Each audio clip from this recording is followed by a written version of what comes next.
Lord Doi, julukan pria yang katanya memiliki sarung tangan keberuntungan. Dia suka main judi, menghabiskan waktunya bermain judi di Makau, tinggal di hotel bintang 5 dengan fasilitas mewah. Sarung tangan keberuntungan yang ia bilang, sepertinya julukan itu tak berlaku. Karena kini sisa uang hasil dari bermain judi hanya tertinggal satu ikat kecil doang.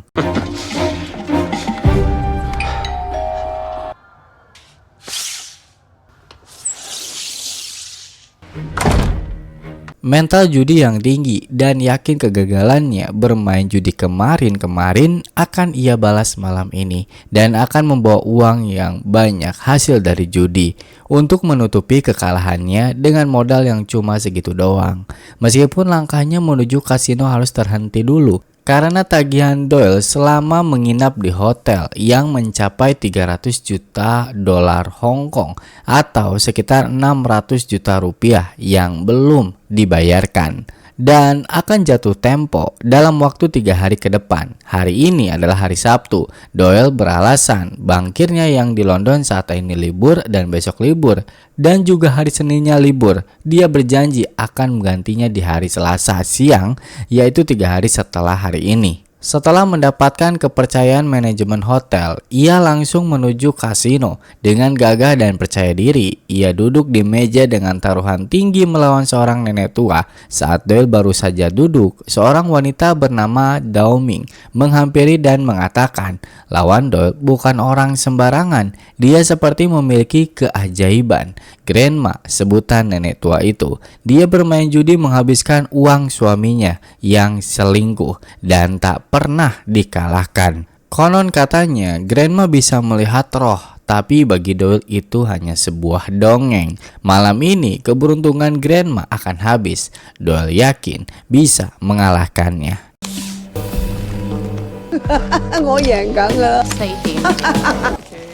Hey, you want credit? Tidak seperti yang apa dia bicarakan, Doyle kalah telak dan habis uangnya. Dao Ming yang melihat Doyle bangkrut menawarkan pinjaman kepadanya dengan bunga 12%. Doyle setuju, tapi dia ke toilet dulu katanya. Nanti akan segera kembali lagi. Tapi nyatanya dia tidak pernah kembali. Keesokan harinya di hari Minggu, hari ini sedang berlangsung acara festival hantu lapar. Hari di mana para warga membawa persembahan untuk dibakar bagi arwah orang mati sebagai bentuk menghormati dan menenangkan arwah penasaran. Doyle bangun seperti biasa dan bersiap-siap. Lalu pada saat malam hari, Doyle duduk sendirian di bar. Tiba-tiba dia melihat seseorang terjun dari atap gedung. Doyle lari ke bawah untuk melihatnya. Ternyata itu adalah seorang pria, korban dari judi yang hutangnya menumpuk kepada Dao Ming. Istri sang korban menangis dan menyalahkan kejadian ini kepada Dao Ming. Andai saja Dao Ming tidak meminjamkan uang, mungkin suaminya masih hidup. Dao Ming yang tak kuasa melihat kejadian ini, dia pergi dari tempat itu dan Doyle menyusulnya, mengikuti Dao Ming sampai ke rumahnya. Selama perjalanan, Doyle bicara soal permainannya yang buruk dan mengakibatkan kegagalan. Tapi Dao Ming sudah tak percaya omongan Doyle karena kemarin dia meninggalkannya begitu saja. Dengan rendah hati dan putus asa, Doyle bilang ingin meminjam uang karena hutangnya sudah mau jatuh tempo dan janji akan membayarnya nanti. Permintaan Doyle datang saat waktu tidak tepat karena saat ini Dao Ming merasa bersalah akibat telah meminjamkan uang kepada seorang pecandu judi dan mengakibatkan hilangnya nyawa mereka. Dao Ming bilang kepada Doyle dia sudah tak ingin melakukan peminjaman uang. Ia sudah merasa menyerah dalam hidupnya dan Doyle yang mendengar keputusasaan Dao Ming, dia bicara keadaan dirinya yang saat ini juga berada di titik terendahnya dan menguatkan Dao Ming untuk tidak berpikir mengakhiri hidupnya karena kejadian ini. Mendengar perkataan Doyle yang masuk akal, dia memberikan kesempatan kepada Doyle. Dao Ming mengajak Doyle pergi ke sebuah kuil. Di sini mereka ngobrol. Dao Ming menjelaskan festival hantu lapar yang sedang berlangsung. Minggu depan akan banyak orang kesini untuk memberi persembahan kepada hantu lapar. Doyle dan Dao Ming mengobrol di tepi pantai. Dao Ming bilang dia harus pergi dari sini. Dan di waktu inilah Doyle bicara sungguh-sungguh dan meyakinkan Dao-Ming untuk meminjamkan uangnya dan akan mengembalikan uang itu jika ia menang judi lagi. And when my ship comes in, I won't forget you. Besok paginya ia terbangun sudah tergeletak sendirian dan di tangannya ada sebuah nomor yang ditinggalkan oleh Dao-Ming. Tak mau kehilangan kesempatannya, waktu sudah berjalan 2 hari. Artinya besok siang Doyle harus melunasi hutangnya. Dia keluar menggunakan pakaian rapi dan ketika di lift seorang wanita tiba-tiba memfoto Doyle. Dan wanita tersebut juga setelah memfoto panik dan tergesa-gesa berjalan kencang menuju toilet. Doyle yang curiga dan yakin dirinya difoto oleh wanita tersebut, dia mengikutinya sampai ke toilet. Doyle berkenalan dengan wanita tersebut. Dia bernama Betty. Doyle langsung tanpa ragu meminta kepada Betty untuk menghapus fotonya. Betty menolaknya, tapi dia tak menjelaskan tujuan memfoto Doyle untuk apa. Malahan ia mengatakan kepada Doyle datang jauh-jauh ke Makau dari Inggris meminta keadilan kepada Doyle. Tak mau mendengar alasan Betty yang baginya tak masuk akal.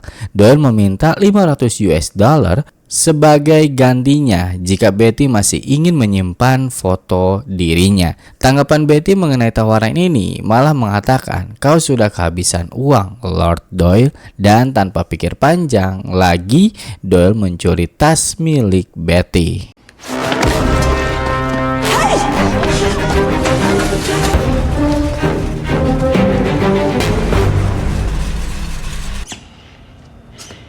I've beaten better men than you. Doyle menyimpan HP Betty di salah satu tempat ini, nggak tahu namanya apa. Pokoknya dia taruh di sela-sela baju. Saat Doyle ke tempat loker, Betty sudah menunggu. Doyle nggak mau dengar apapun dari Betty. Doyle bilang kalau mau HP kasih dulu uang dan akan kuberi HP-mu. Betty pun memberinya. Tapi Doyle langsung ke meja judi, nggak ngasih HP miliknya Betty. Kata Doyle, tunggu aku akan ganti $500 ini menjadi $10.000. Dan ternyata kali ini benar, dia menang dan memberi $10.000 kepada Betty sebagai gantinya. Doyle tidak akan memberikan HP milik Betty. Tapi Betty menolak dan mengatakan tidak semua orang sepertimu Doyle yang urusan selesai dengan uang. Lalu Betty pergi meninggalkan Doyle tanpa mengambil uang itu. Doyle mengejar Betty sampai ke parkiran dan kali ini Doyle mengaku Doyle pernah bermasalah dengan Betty karena ia mengambil uang klien milik Betty. Tidak jelas kejadiannya seperti apa, dalam film tidak diberi penjelasan saat ini. Sebagai permintaan maaf, Doyle mengajak Betty untuk berdansa malam ini dan makan bersama. Tapi Betty menolak dan pergi meninggalkan Doyle. Doyle kembali ke meja judi melawan Grandma lagi. Dia masih penasaran. Punya modal $10.000 dia habiskan untuk membeli chip malam itu. Dan endingnya dia kalah telak lagi. Dengan sisa uang selembar yang ia taruh di kaos kaki, Doyle main lagi untuk menggandakan uangnya kembali. Dan endingnya ya kalah lagi. Sekarang Doyle benar-benar kehabisan uang. Dan tiba-tiba Mr. Riley. No more games, Mr. Riley. Betty membawa Doyle bicara berdua. Ternyata Betty adalah detektif swasta yang disuruh oleh kliennya sebuah perusahaan properti di London atas kasus penipuan yang dilakukan oleh Doyle dengan kerugian 900.000 pound sterling atau setara sekitar 19 miliar rupiah. Betty memberikan kesempatan dalam 24 jam. Doyle harus mengembalikan uang tersebut. Jika tidak, Doyle akan ditangkap dan akan dideportasi. Deadline yang sama dengan utangnya ke hotel tepat besok harus dilunasi juga. Kini satu-satunya harapan dia hanyalah Dao-Ming yang terakhir hanya memberi sebuah nomor yang ditulis di tangan Doyle. Doyle pun langsung menuju rumah Dao-Ming. Namun dia tidak ada di rumah, hanya sebuah selembar kertas kecil bertuliskan dan gambar pulau lama. Doyle pergi lagi menuju sebuah hotel yang sedang ada pesta, memanggil temannya bernama Lipet. Kedatangan dia ke sini untuk menagih hutang sebesar $8.000 Hong Kong, tapi Lipet malah memberi 2.000. Lipet ini juga sama ternyata dengan Doyle. Mereka itu bertemanan. Doyle pecandu judi dan juga Lipet sama pecandu judi. Yang gini uangnya juga sama-sama. Mereka tuh mau bangkrut. Doyle butuh uang untuk ongkos meninggalkan Makau. Tapi Lipet menenangkan Doyle malam ini dan mengajaknya untuk bersantai sejenak sambil makan malam. Obrolan di malam ini, Lipet mengungkapkan sesuatu yang membuat Doyle kecewa. Ternyata orang yang memberitahu lokasi Doyle di Makau kepada Betty adalah dirinya. Lipet berkata jujur seperti ini terpaksa melakukannya karena butuh uang. Dia pun mengakuinya di hadapan Doyle agar Doyle sadar dan keluar dari jalan sesat ini. Doyle yang sudah frustasi sendirian menaiki kapal menuju pelabuhan Hong Kong. Sampai di dalam benaknya, dia terpikir akan mengakhiri hidupnya sendiri. Besoknya di hari penentuan, Doyle makan di restoran mengambil semua makanan enak dengan porsi yang banyak. Selama ia makan gugup karena waktu terus berjalan. Ditambah ia sudah tak punya uang lagi untuk membayar. Ketika ia hendak kabur, dia memesan makanan lain dan ia keluar dari tempat makan, tapi pintu keluar malah dijaga oleh petugas. Untuk mengulur waktu lagi, Doyle memesan makanan lagi, tapi ditolak oleh pelayan karena belum membayar. Jika ingin memesan lagi, Doyle harus membayar tagihan makanan yang sebelumnya ia makan. Doyle membuka dompetnya, tidak ada uang. Mengecek kantongnya, hanya menemukan sebuah kertas yang ia temukan di rumah Dao-Ming, dan tiba-tiba keajaiban muncul.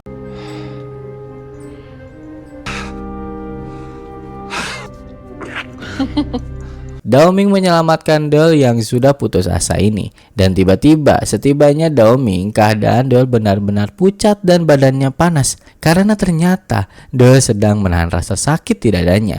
Tiba-tiba dia pun pingsan. Singkat cerita, Doyle terbangun sudah berada di dalam rumah apung. Di pagi itu Dao-Ming menyiapkan makan. Di sini Dao-Ming bilang Doyle telah tertidur selama 2 hari di klinik darurat. Setelah selesai makan, Dao-Ming mengajak Doyle pergi untuk berenang. Sebelum mereka berenang, Doyle bertanya soal nomor yang Dao-Ming tulis di tangannya. Dao-Ming bilang nomor itu adalah ujian untuk Doyle. What kind of test? You'll see. Saat malam tiba, Doyle dan Dao-Ming ngobrol berdua di kasur bersantai. Sebelum tidur, Doyle dan Dao-Ming bermain game. Setiap kali menghisap rokok, masing-masing harus berkata jujur. Pertama, Dao-Ming ingin tahu siapa sebenarnya Doyle. Doyle pun menceritakan dirinya. Dia mengaku di hadapan Dao-Ming kalau dia adalah seorang penipu yang telah menguras harta seseorang lalu kabur ke Makau. Kebiasaan bermain judi dan mabuk-mabukan diturunkan dari keluarganya. Setelah itu giliran Dao-Ming. Dao-Ming bilang dia juga sama seperti Doyle. Dulu ketika ia muda, ia terlahir di keluarga yang percaya kalau anak perempuan pembawa sial. Maka dari itu ia memutuskan kabur saat dewasa. Dan untuk modal ia kabur, dia mencuri uang orang tuanya. Lalu Dao-Ming hidup mandiri, bekerja, selalu menabung demi membayar uang yang telah ia ambil sebelumnya dari orang tuanya. Namun saat sudah terkumpul uang itu dan dikirim ke orang tua Dao-Ming, mereka malah mengembalikannya. Lalu Dao-Ming bicara soal neraka dalam ajaran agama Buddha. Kata Dao-Ming, neraka dalam agama Buddha ada yang namanya alam hantu lapar. Alam di mana yang orang-orangnya tuh serakah semua. Di alam itu orang-orang yang ada di dalamnya memiliki mulut yang besar, leher tipis dan panjang. Tak peduli seberapa banyak makan dan minum, mereka tidak akan pernah puas. Kalimat dari Dao-Ming ini membuat sadar Doyle seperti gambaran dirinya. Tapi kata Dao-Ming, ini belum terlambat bagimu. Pada keesokan harinya, Dao-Ming menyentuh Doyle di pagi hari lalu meninggalkannya sendirian.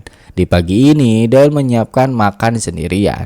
Sampai masakannya pun jadi, Dao-Ming masih belum kembali. Saat Doyle selesai makan, dia melihat ke jendela. Sebuah ruangan kecil terlihat. Dia pun menghampirinya. Ruangan ini terkunci dan ia teringat soal nomor yang diberikan oleh Dao-Ming. Ketika Doyle mencobanya, ternyata cocok. Lalu pintu pun terbuka. Saat ia masuk, Doyle menemukan sebuah kotak kecil di lantai. Ketika ia buka, ada sebuah rantai. Saat Doyle menariknya, ada 2 bungkus besar muncul yang dimana isinya adalah uang. Awalnya ia tak mau mengambil uang itu, tapi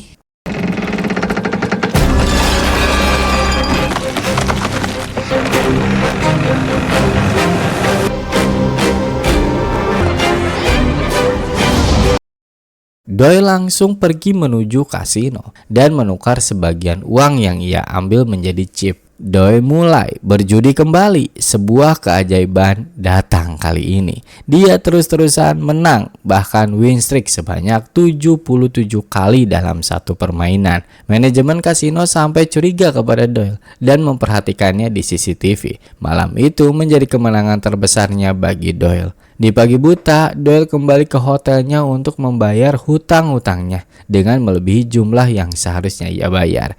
Kini hidupnya agak berbeda. Saat ia berendam di kolam hotel, suara Dao Ming terdengar mengucapkan, "Bagimu belum terlambat." Doyle menjadi lebih cemas ketika ia melihat cermin saat di kamar mandi. Di malam itu, ia dipanggil oleh Alfred, pemimpin organisasi perjudian di Makau. Dalam pertemuan ini, dia melarang Doyle untuk ikut berjudi lagi di kasino manapun yang berada di Makau karena Doyle terbukti melakukan kecurangan, bukan menukar kartu atau sejenisnya. Tapi dalam penelitian yang dilakukan para pemilik kasino saat Doyle bermain judi, mereka melihat hantu yang menempel di dekat Doyle yang membuat setiap permainan Doyle menjadi hoki. Doyle nggak terima. Dia meminta melihat rekaman CCTV itu, tapi Alfred menolak. Besok paginya, Doyle terbangun makan dengan masakan mewah dan mahal, juga tumpukan uang di kasurnya. Tapi anehnya, selama ia makan meskipun dalam porsi besar, Doyle tak pernah merasa kenyang dan selalu kepanasan juga kehausan. Sampai-sampai ia tak kuat menahan semua asupan dalam tubuhnya, lalu muntah. Semakin cemas, teringat kutukan kata Dao Ming waktu itu. Dia menelpon Alfred, meminta izin untuk diperbolehkan bermain judi lagi. Hanya 1 kali saja dengan taruhan tinggi, yaitu 8 juta dolar Hong Kong. Jika ia menang, dia akan berhenti dan keluar dari Makau. Jika ia kalah, itu menjadi bukti kalau Doyle tidak menggunakan magic untuk memenangkan judi. Di malam itu dia mendapatkan izin membawa 1 koper penuh chip dan Betty di belakangnya terus mengikuti Doyle. Karena akhir-akhir ini Doyle tuh viral banget soal kemenangan 77 kali beruntunnya. Jadi Betty mudah menemukan Doyle. Betty terus bicara meminta bayar uang yang Doyle ambil dari kliennya. Doyle mengatakan kepada Betty, dia tidak akan membayar hutangnya sebelum dia memenangkan permainan malam ini. Dia berjanji malam ini jika menang akan kubayar lunas semuanya. Doyle meminta Betty menunggu dan lihat permainannya. Doyle sampai di meja judi, dia akan melawan seorang pangeran dari Italia, Pangeran Lorenzo. Dalam permainan judi kali ini, siapapun yang mendapatkan nilai 9, dia adalah pemenangnya. Dan taruhannya adalah seluruh uang yang dimiliki oleh para pemain di meja. Permainan pun dimulai. Giliran pertama Doyle, dia mendapatkan kartu 9 dan 2. Artinya nilainya menjadi 1. Doyle mendapatkan nilai lebih dari 10. Selanjutnya, dia akan mendapatkan kesempatan untuk menarik kartu 1 lagi. Dan ketika giliran Lorenzo, dia mendapatkan kartu yang bagus, angka 5 dan angka 2. Jadi nilainya 7. Lalu kesempatan terakhir Doyle mendapatkan 1 kartu lagi. Dan ketika ia buka kartu itu, 8. Total score of 9. Lord Doyle wins. Doyle keluar menjadi pemenang. Di malam ini dia mendapatkan uang yang banyak banget. Nggak tahu berapa, pokoknya gepokannya banyak banget. Dan ia menepati janjinya kepada Betty memberikan uang sejumlah 950.000 pound sterling dalam bentuk dolar Hong Kong. Yang 50.000-nya dia lebihkan untuk Betty. Lalu Doyle meninggalkan Betty. Besoknya Doyle menjadi superstar. Dia diikuti oleh wartawan dan mendapatkan pelayanan khusus. Siang ini Doyle akan pergi ke Kasino Rainbow, tempat di mana Downing bekerja. Dia membawa 2 koper yang berisikan uang, lalu menemui Grandma. Grandma menawarkan permainan terakhir. Dia menaruh seluruh uangnya di meja ini, tapi Doyle menolak. Dia kesini bukan untuk bermain, melainkan untuk mengembalikan uang milik Downing. Grandma bilang Downing sudah tak bekerja di sini. Dia telah meninggal dunia. Downing mengakhiri hidupnya di laut dekat kuil. Artinya di malam itu ketika Doyle bersama Downing adalah hari terakhirnya. Tentu ini gak masuk akal bagi Doyle karena baru aja kemarin-kemarin dia bersama Downing. Doyle pun membawa 2 kopernya menuju rumah Downing. Masuk ke dalam rumahnya tapi tak ada satupun orang di sini. Dan saat ia memegang kertas dari rumah Downing, sebenarnya Doyle berhalusinasi dan pingsan di tempat. Dia pergi sendirian menuju Pulau Lama, tak pernah ada Downing di sana. Di dalam rumah Downing,